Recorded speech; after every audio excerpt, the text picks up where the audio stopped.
Hey guys, welcome to the HKC217 podcast.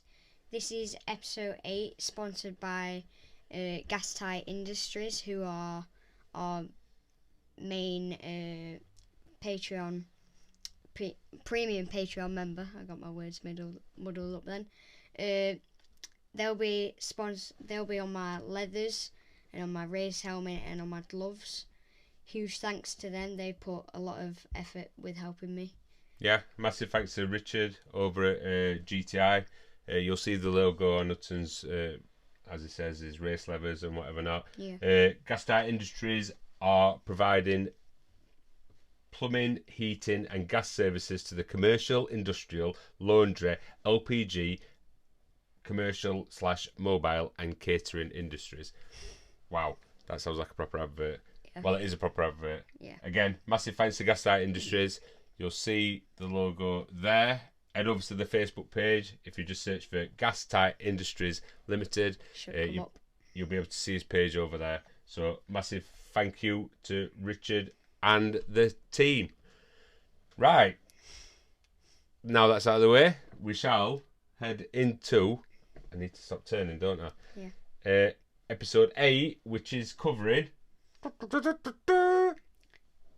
Our first 3 days in Spain and what we did. Yeah, so we had 3 days out in Spain. Well, Hudson did, and we did. Over at Cartagena, which was, I don't know, what was it like? Good training, a lot of experience on the bike and a lot of things to learn. At the track, there was a big track for the bigger bikes, and then there was a smaller track and some training circles and an even smaller track. Oh, micro trailing. Track. Yeah, like micro. So we're going to be covering like what we kind of did what Hudson kind of did. I was just a slave. Amazing experience, really. We first got over to Spain. We landed in Alicante Airport. Yeah. Got us a hire car. And then headed over to Finstra. Mm. We met up with El Loco, Luca Wilkinson. They actually flew out there with us. Massive thanks to Steve, who helped us out massively on sorting everything out. Meeting to arrange to load the bikes. Oh my gosh, that was good. So Steve, like digging a tunnel. Yeah. Basically, Steve helped us out quite a lot there because we'd have struggled to get the bikes on to the lorry heading over to Spain. So we got over to Spain. Checked in his airport, got his hire car, went to Finstra, where his hotel were first, and then we headed back to Alicante at 6 a.m. to meet the lorries that were already there, and we had to unload the bikes first. I think we got there, if I can remember right, I think it was 8 o'clock. Yeah. We had to do rider login, rider briefing, meet up with Kirk. We met up with, who else was out there? So Lewis Mullin, they was there. Thorley Trevorrow, he was there as well. Yeah. So I think off of the lorry we had to get. Firstly, our bikes were right at the back. Yeah. So that was a pain. So we had to burrow a tunnel. Yeah, we had to dig through in a sea of bikes, bags and stands and stuff, and we had to bury through and get his bikes back out from very back at lorry. Well, Adrian's and Lewis's was right at the very up against the wall, very, very back of the trailer. But all good. Actually, we attacked it pretty well. Everybody worked together. There was, like I say, I think there was 6 bikes and 4 mini motos coming off for the Cartagena training. It was. So it bashed on that. It was quite warm in the morning, wasn't it? I can't remember now. Yeah. We had his own garage. Yeah, we had his own pit garage. Pit garage, which was actually on the main track. Pit lane. Pit lane. And you could open the shutter and you were straight on the pit lane, which pit was lane. Cool. which were amazing. You looked all the way through, like it was like wire Harris fence meshing, and you could like it separated the garages, but and then you could look through, and there were like so many garages. I think they were like, I don't know what number we was, 17 now, 20 odd. Yeah, but you could look all the way through the garages as far as the eye could see, and you could see in everybody's garage all the way down, which were, I've got an actual photo of that, so I'll put that up. It looks pretty epic. So we set up all in there, 6 bikes. The other mini moto guys, they set up in another, I think they were meeting somebody else who were out there, so they set up a little bit further up, about 4 garages up. Yeah. They set up their mini motos. In our garage, we had Hudson, Luca, Lewis, Thorley, and Isaiah. Isaiah. I think I've got that name right. Yeah, it is. Who was on a Metrikit. First time we met that guy, I've actually seen him, but I've seen his dad and I've seen him before. I think they've been to a B&B round before, so we have crossed paths. I wouldn't say we've talked. Lovely lad. Yeah. Wicked lad, actually. Wicked guy as well. So yeah, that was pretty cool. Set up, did all his rider sign on, and as scheduled, it run perfectly on time. At 10 o'clock, Paco turned up, and we smashed straight onto the track. He did not mess about. There were no brakes or anything, just like...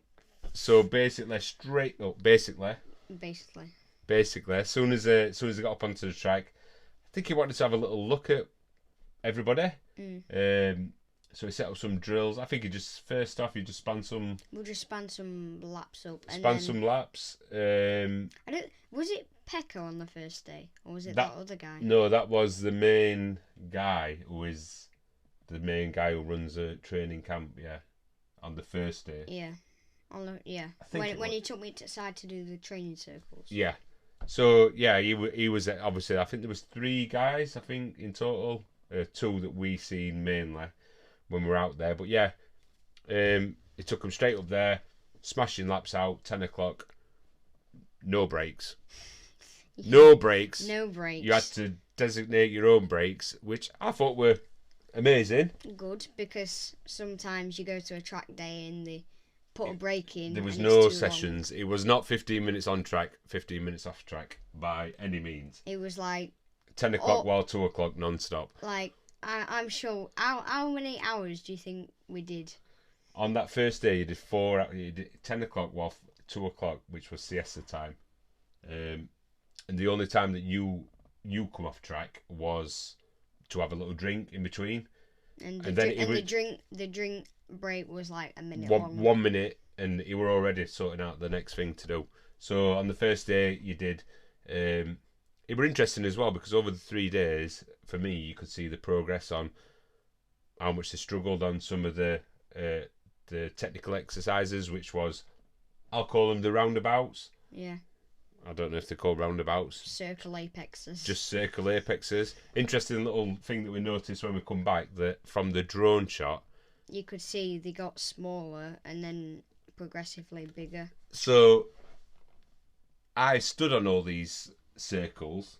I stood in the middle of every single one, and I never noticed that there was bigger, and actually quite a lot bigger. I just never noticed. So I stood on these circles, and you'll see, I'll put the drone shot up now. You can see they're actually like larger in between, so there's like a small, medium, and large. And then there's a painted section for the so you can experience. It simulates wet conditions, and it's like red paint. And there's a full circle that's covered in red paint.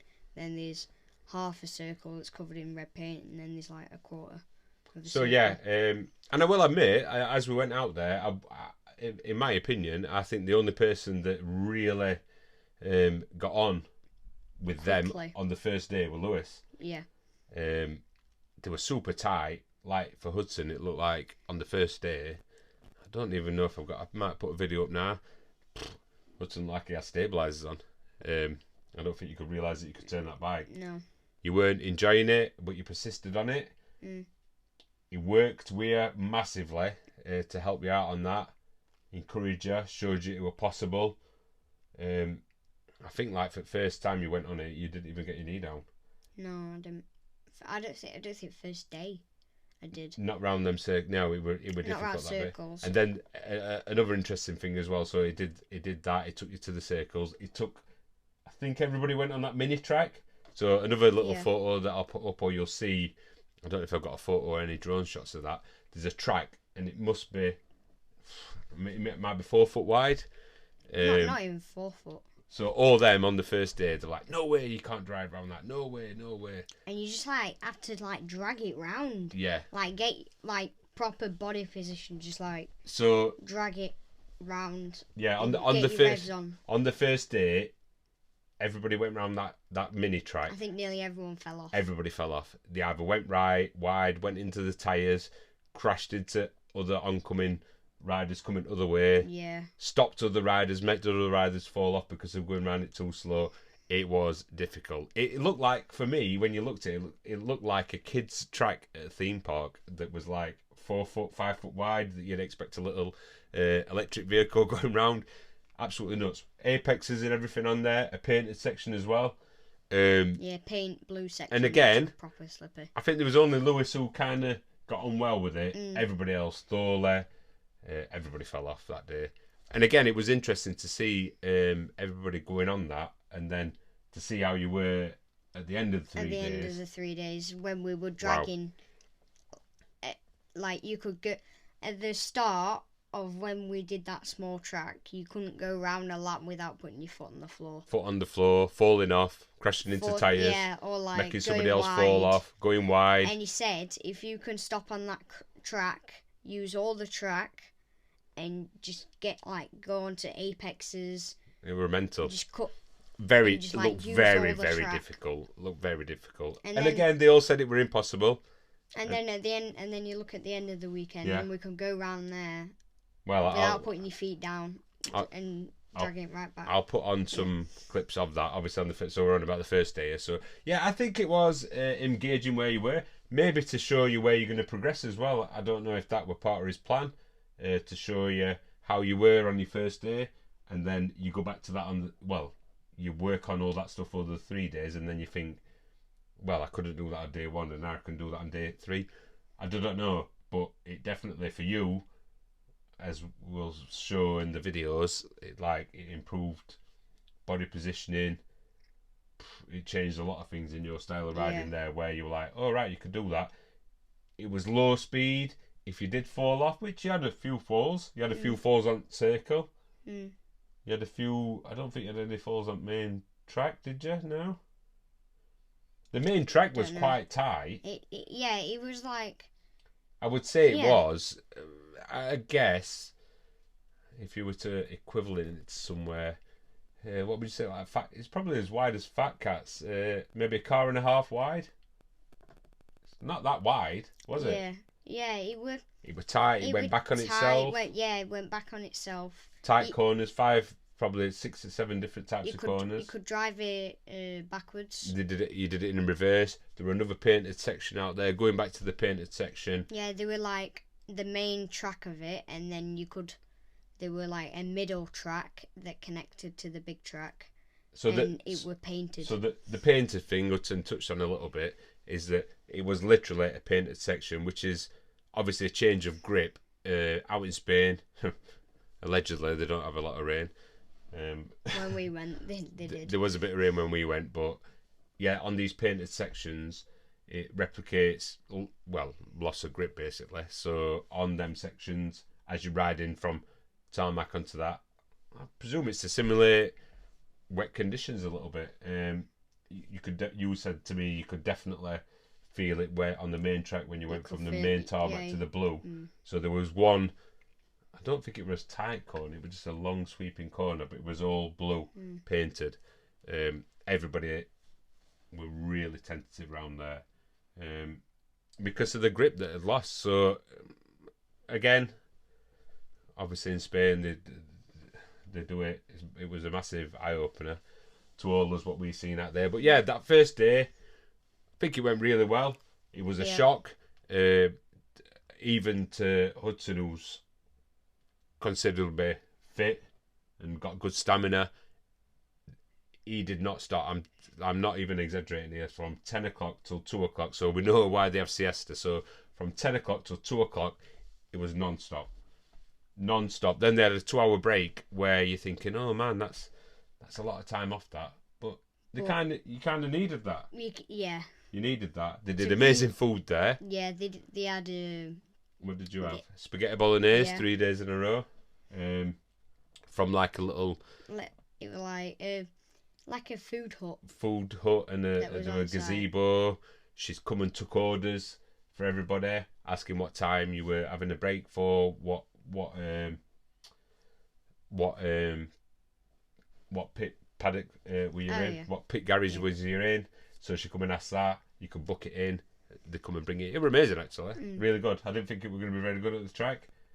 Expecting just chips and chicken nuggets, but yeah, he had spaghetti bolognese and Luca as well. Yeah, I think they had spaghetti every day, which were amazing. I'm sure it was like homemade. So yeah, so they had the siesta break. Sorry, we're battering about there. So they had the siesta break 2 while 4, and then 4 while I think probably 6:30, probably 6 o'clock actually. Yeah. So you had another 2 hours after siesta time, and then Kirk come along, and I think this obviously were arranged by Paco that we didn't know this was going to happen. They said, right, you can go on to big track. I'm like, whoa. All right. Like, what? So we didn't know that was going to happen. So we rushed down to the garage. Obviously, we knew that we were doing this training, so we'd all had short gearing on. Not that we messed about with the gear. Well, we didn't mess about with the gearing. I think me and Steve, I forgot what you had on there, but we just put shortish gearing on. Yeah. We knew it weren't a massive track, and we knew it were going to be drills. And then obviously they said, right, okay, you're going on a big track. So we rushed back. So we had to rush back to the garage, and we had no warning whatsoever. We had to change the gearing as quick as possible and put on the longest gearing that we had. And actually, I had to borrow. Did I borrow Adrian's or Lewis's? They were Lewis's. I wasn't putting it on, to be honest. I was too busy worrying that we weren't going to get on. Yeah, we had to panic, put it on. Everybody was changing all the gearing, putting it on as long as possible because it wasn't the full Cartagena track. It was like half of it, but it was like the long, massive, long sweeping corners. Long sweeping corners. Probably, I don't know if it was the biggest track they've ever been on. Would have been interesting to look at. It's bigger than Pembrey. You think it was bigger than Pembrey? Yeah. It'd be interesting to have a look at what your lap time was on there, or the distance. It'll say the distance on your Alfano. If it was longer than Pembrey, it's like 1 point something of a mile. Yeah, it must have been longer than that. I've not even looked at the lap times. It went all the way down, like underneath. Yeah, it were a long lap for dads to be waiting on the side to see if your son had come back round again. Yeah. So yeah, but they thought it was an amazing experience. So on the reverse of that, we shut the back garage, opened the front garage, and rode straight out onto pit lane and straight onto the track. Which, for me, well, I was only watching, but it was pretty epic watching that. I managed to go in the middle of the track. It was that much of a panic. Not one single person put on a GoPro. Me, Steve, nobody, not even thought. No, but nobody did that. I had my drone there. I was just too busy trying to watch him on the track, so I didn't even get the drone out. I recorded a little bit of footage from the track. Steve were up on the top, and it was amazing, weren't it? Really, he had a good few laps. Hudson was the only one on a 110. I think Lewis and Thorley and Luca were on the 160s. But I was tagging on with them. And you were tagged along with them, really, yeah. In fact, you had a big. I think you caught up with Thorley. I caught up with Thorley, and me and Thorley had a battle, and then I think Thorley realised how fast you could go around the track. Yeah, because I was beating him at the start of the session on a 110. He was like, huh. Yeah, I think he it opened his eyes a little bit, and then Thorley went past. You were just probably about, I'd say maybe 6 seconds behind him at the end, and then Thorley caught up with Luca, Lewis. Or did they come round? Yeah, they come round, didn't they? Yeah. Luca and Lewis came round, and Thorley right, I should be with them. I should be with them. Yeah, so Hudson got left a little bit behind there, but you did you did really well. To say you were on a 110. Amazing.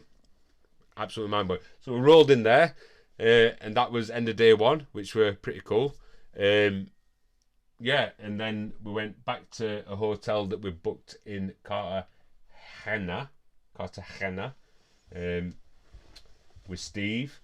And luck would have it that Thorley's dad were in the same hotel. With Gideon and Thorley, they were in the same hotel. And Isaiah, they were in the same hotel. Although, yeah, they were in the same hotel. We just didn't. They come in a different way in the morning. Oh. Unless I don't know if they're in the same hotel. I don't think we met him at breakfast though. Yeah, we did meet him at breakfast. Anyway, so yeah, they were all there. So we had a drink after. Had a little chat. Obviously, we got up at 6 a.m. They were wiped out. In fact, me and Steve went downstairs. Luca and Hudson stayed up in the room. You chilled, and we come up about half an hour later, didn't we? We were wiped out too. So that was the end of an exciting day one, and obviously day two we headed straight back to the track. Weather did not look good. It was raining on the way to the track. The trainer come up in the morning saying, "What do you want to do?" The schedule said it were going to rain all day. So we were kind of like, "Oh man, shall we go? Shall we not go?" But we stuck it out. Round about 10:30, 11 o'clock-ish, it stopped. And then and the wind was blowing like crazy. You thought it might dry up at this point, so then I rounded up the troops. It was me. I rounded up the troops. I was confident that it was mega. I don't think nobody realised though, when you went up to that top bit, it was warm still, and the wind was blowing so much that it were going to dry. So we had a little look. Obviously, the rain stopped. Got a couple of sweeping brushes.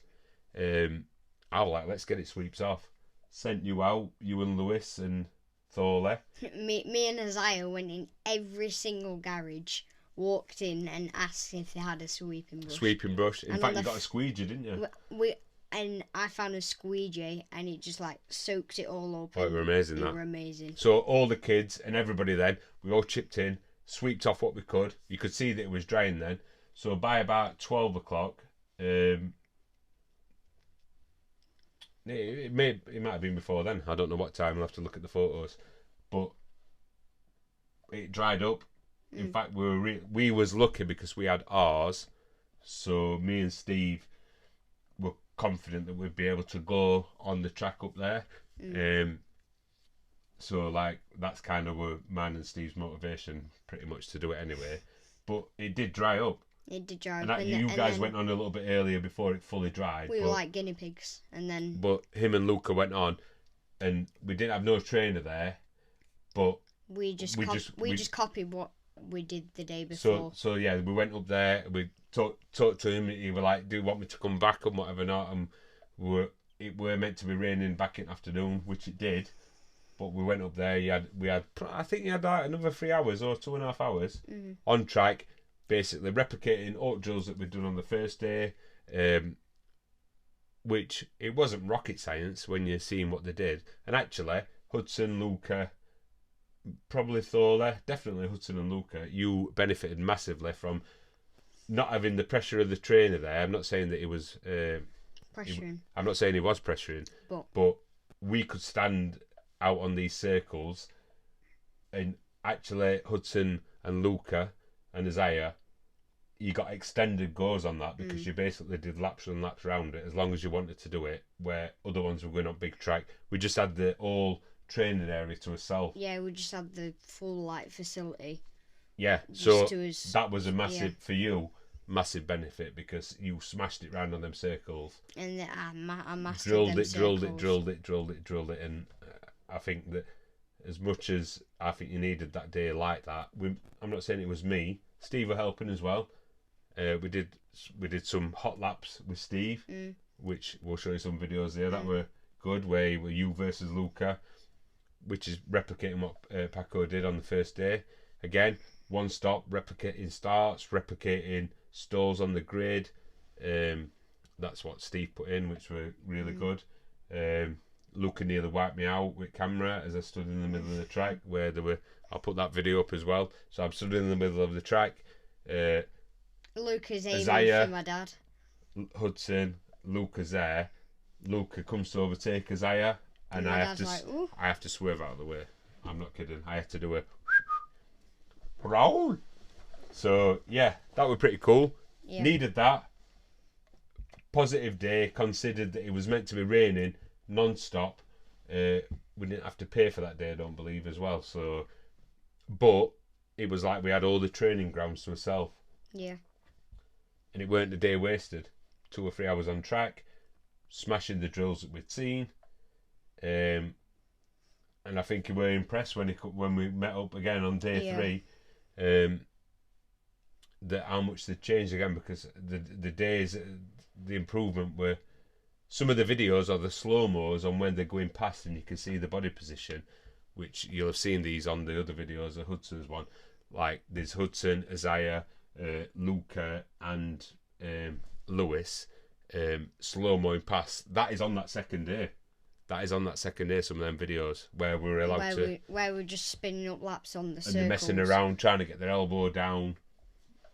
Amazing. And it was a massive positive that second day. Yeah. So, yeah. We moved on to third day, more drills, more lap times. He did one-shot laps. He did a few drills, which was he did a slalom race on the circles, which were good. So there were basically, I think there were 9 circles. There was basically one team versus another team. Yeah. You had to do I think you had to do a 360 round each circle. Yeah, round each one, like circle and round. Really innovative. Like, as much as you think they're only circles, like, he had so many different things that you could do. Like, and we did this on the second day as well. They were like, he'd lift the tires and say, right, it was only a mesh of 8, 9 circles, but you could like weave in, weave out, like make a cross shape. It's hard to explain it really, but you could make like a plus shape by weaving in and out of the centre dots on each one. If you think of it like a dice, that's the best way that I can explain it. Yeah, is that the best way to explain it? So he circled in. So we did all them drills. He did all them drills again, and then he introduced some new ones on the third day, which was opposite and completing 360s on there. Where again, he was definitely impressed on how much you could put your knee down. You could we were doing a game where we were on the second day where you were hitting the apex on these circles and doing a full complete circle like a game, like and like ticking it off, by having your knee down on the full apex of the full circle. And like getting your knee down like on the all the way around the all full way 360 around on the apex of the it. 360. Yeah, and they were tight. It was really tight. So yeah, that were really good. The games were good. He did another game, which I've called it the long lap leader drill. The long lap. That's a good explanation. Yeah. So basically, there was like a figure of 8. It wasn't round the circles. It was on the track. On the track, yeah, and it was like a bit in the middle of the track. It was like a figure of 8, and if you imagine on like whoever was leading, they had to take a long lap round an extra tyre. So all the normal, like in second place and fourth place and so ever, went round the normal bit, but the leader had to go round there and like rejoin, like at the back or in between. Like, it depends how fast you took the corner. It was mayhem at first, and then it started raining halfway through. So you kind of just got it right. Yeah, we got it right. And then if you can imagine like 4 people doing like this crazy thing in the rain, slipping out and drifting and getting their elbow down. Just for about 5, 7, probably 10 minutes. So you had a good go at it for a little bit, and we've seen it before. And you kind of everybody just started to get to the gist of it.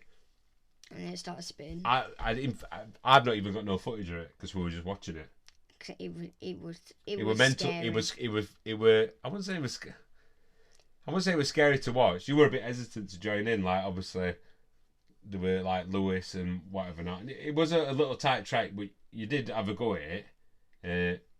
But yeah, I think Thorley fell off. Isaiah fell off. Luca fell off. You were the only one who didn't fall off. I didn't fall off.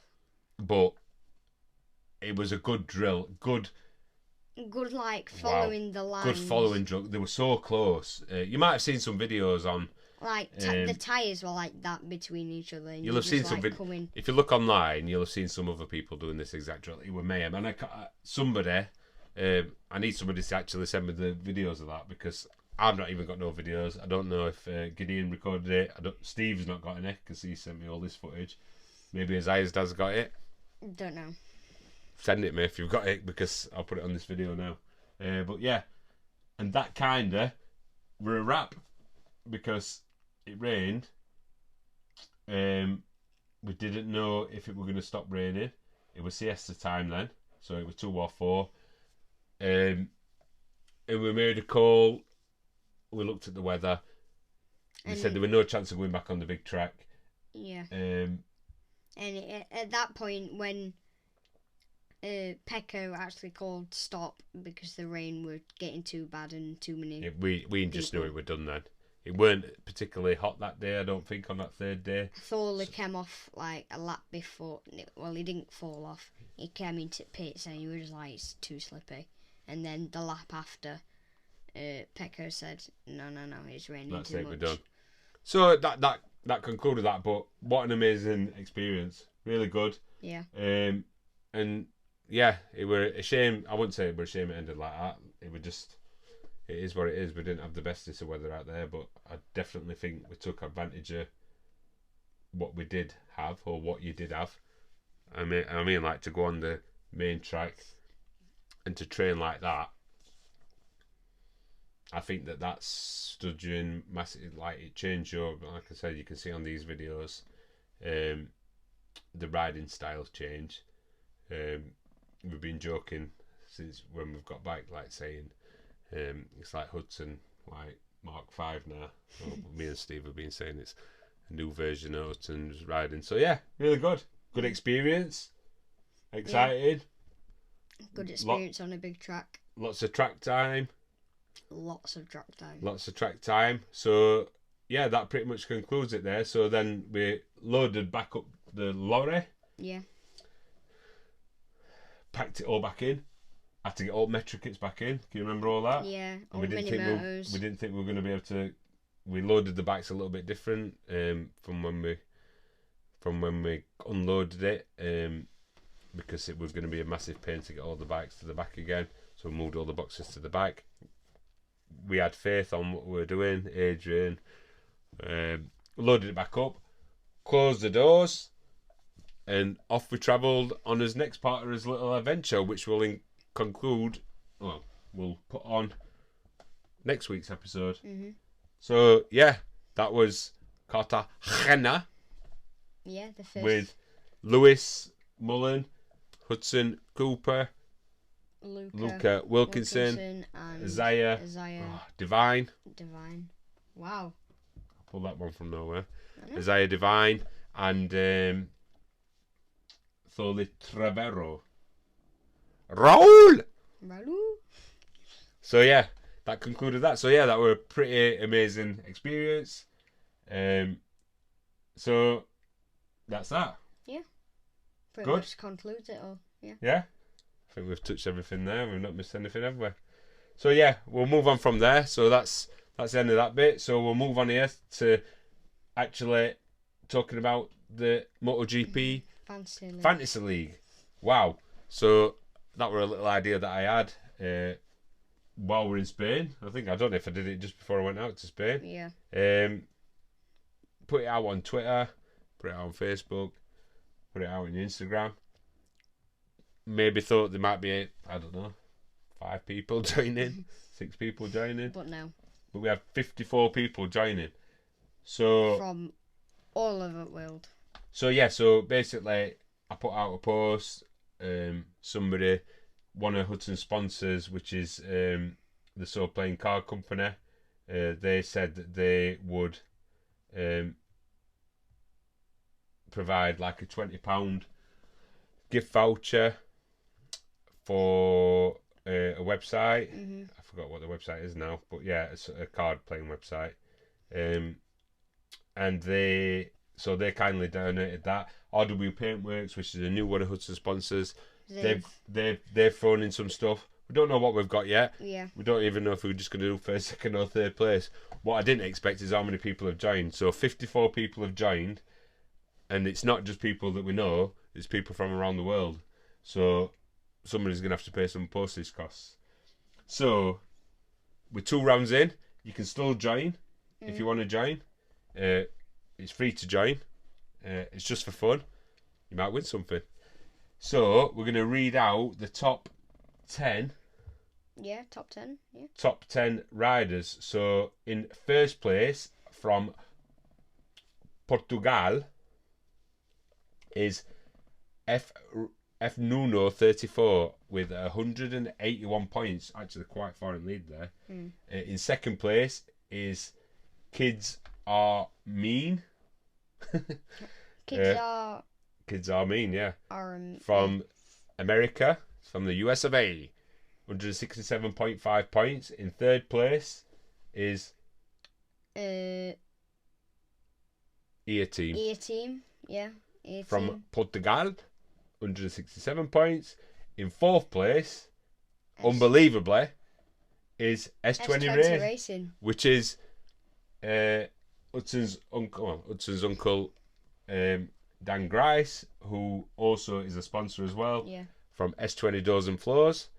So, well, he's embarrassing me, put it that way. So he's in fourth place with 162 points, and in fifth place, unbelievably again, is this guy.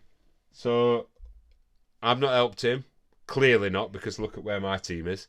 He's in 37th. We don't talk about where I am. So Hudson's picks 159.5 points, and then again, just by coincidence, from Rambo Racing, who is a guy who sponsors, who's a So Playing Card Company guy.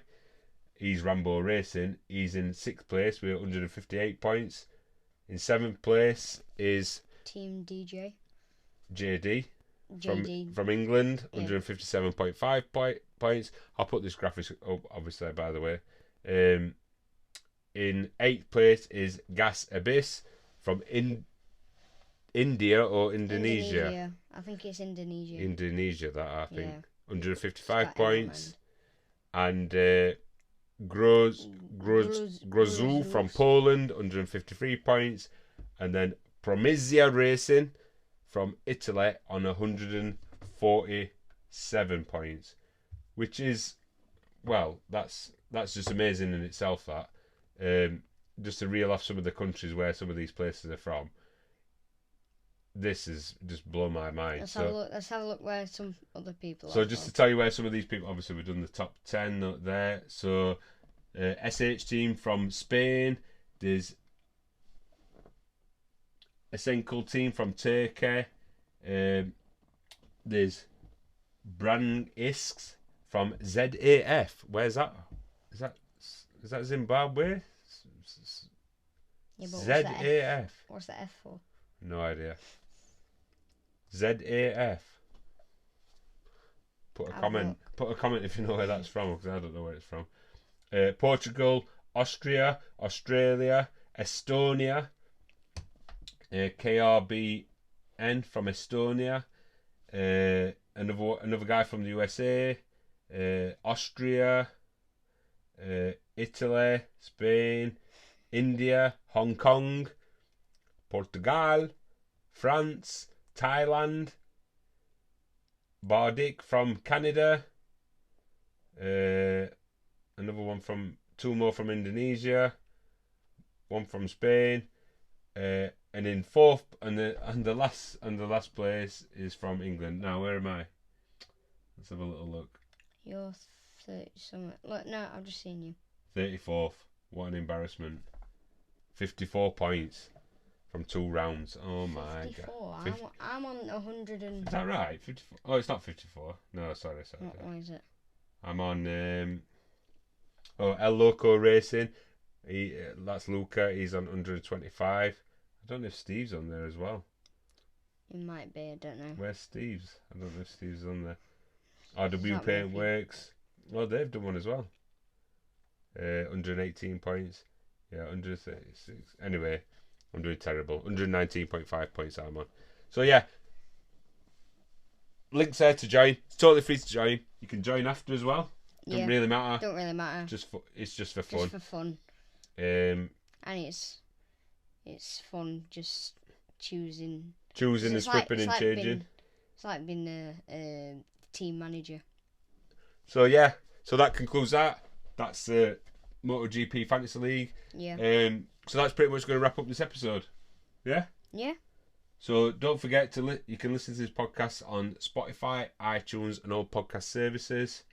If you listen to this podcast, we also do a YouTube edition, which is what we're doing now as well. Where we're showing video of what we're talking about. So that's if you're a podcast listener. And if you're watching this on YouTube, we also do an audio edition, which is on all podcast services. Don't forget to like and subscribe. Don't forget to share if you can. Yeah. Wherever you can. Wherever you can. Leave a review. Really appreciate it. Had a massive uptake on Hudson's Facebook, Instagram, YouTube over the last 30-40 days. Big numbers on YouTube especially. Yeah. Being amazed by the response. Some of these videos have gone, not these videos, but some of the Acosta videos have got a lot of views. And it's starting to build up his channel. So please like and subscribe to the channel if you're watching on YouTube as well. It really helps. Also, all us in socials, if you just search for HKC217. pretty much anywhere, it should pop up. But the actual username is @HudsonCACUP. And you'll see the link or the name below. So yeah. Thanks for watching. And yeah, we'll see you in the next episode. See you in the next episode. Thanks again. Bye. See you later. Bye.